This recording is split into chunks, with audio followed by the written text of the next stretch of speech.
I started doing music reporting, maybe about 20, 25 years ago. And, when you grow up, you've heard bands, you've seen bands, you've listened to their music, but you never, ever think that you're going to have a chance to talk to the legends. And one of the things I love to do is talk to the legends. And when you think about Lighthouse and everything Lighthouse has done for Canadian music, for music in general, in breaking down walls and putting out that sound, it to me is absolutely amazing. So when I get a chance to talk to you folks, to me it's very, very much an honor to have that. And I got to say congratulations, 50 years. Did you ever think that would ever happen? No, I don't think we ever thought 15 years would ever happen. My own horizon when I was in my early 20s was like 5 years out, and after that I figured, who would be interested, including myself. But life is strange, and it takes different turns, and I feel that I'm incredibly fortunate that I'm still able to get up and play shows with my bandmates and have people show their appreciation at the end, and what a wonderful way to share some good feelings and good times. Oh, definitely. But I mean, the good times was for us to be able to come out to the shows, to see you guys perform. I always try to tell they like to call them young folks, back in the day, back then, when you guys are doing what you were doing and stuff, I mean, a lot of groups, a lot of bands, the music itself back then, very, very raw, very unique, very organic. But the thing I loved the most was, though, that you guys could release an album and then 6 months down the line, release another album, and then 3 months down the line, release another album. And each one of those albums was fantastic. It was unique, and each told a story. It took you through a journey. What was it like for you guys to record that way? Well, it was very intense, and we had very little time off because in the early days of Lighthouse, and we were out touring pretty well constantly.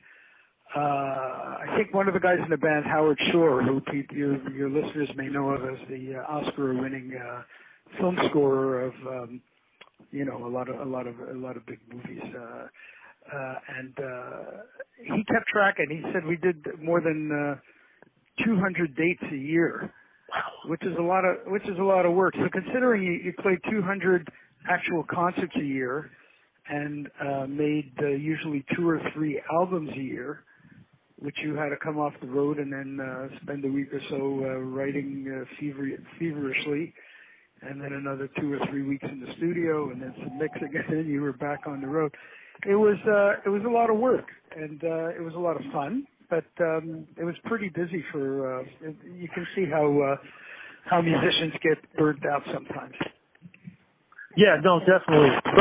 But the thing is, though, too, what was it like looking? I even use the term "looking over your shoulder" because you're looking over and then you're seeing these other great Canadian bands too doing the exact same thing that you guys are doing. So I mean, the competition. Even though you can call it friendly competition, call it what you want, I mean, it must have been intense. And I'm not even thinking what's going on in the States, what's going on in England, what's going on in Australia also. There was kind of a friendly competition, I guess you could say, among the Canadian acts, but it really wasn't much of a competition. All the Canadian artists and bands we all wanted each other to be as successful as possible. And as we traveled around the world, which we needed to do in those days, especially, you needed to either tour in the United States or get airplay in the United States. And in the case of Lighthouse, we were in Asia and in the UK. You always were looking for anybody else who was coming from Canada because we all knew and shared part of what was happening at that time, which was that it was really tough to get recognition in our own home country.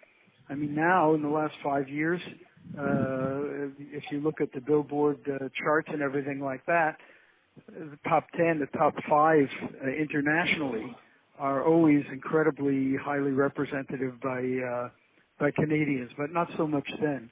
And there was a lot of crossover in terms of even working together or working the same kind of locations. The Guess Who were a terrific band out of Winnipeg, but they recorded their first album in Toronto, and I worked on some of the tracks, These Eyes, and some of those things, and got to know the guys a bit.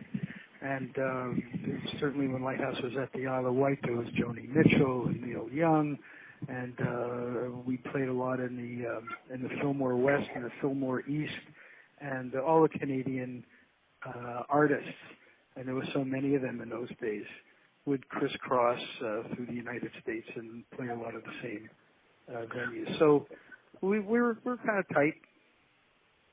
But when it comes to Canadian CanCon, that would never have happened if it wasn't for the work that you guys did.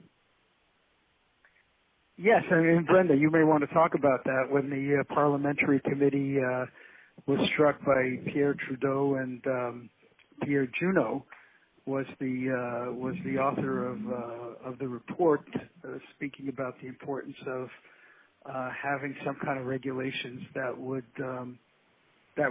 require Canadian radio stations to actually play some Canadian bands, because before that they would just take the playlist from the American radio stations and they wouldn't have to hire a programmer, and they would just play those records. Well, absolutely, and I remember Skip particularly was very, very proud of having been part of that parliamentary those hearings, and in fact, as a result of that, he made a connection, I guess, with Trudeau, and was invited when the Queen came to have dinner with the Queen and a bunch of other people as well. Wow! And I remember there was a little bit of a kerfuffle about that, because he wanted a bit of a souvenir for that, and so he took some of the silverware, and that was there was a caricature in the paper about that, and it was pretty funny at the time. Yeah, I remember a few of us were trying to coach him how to eat chicken properly.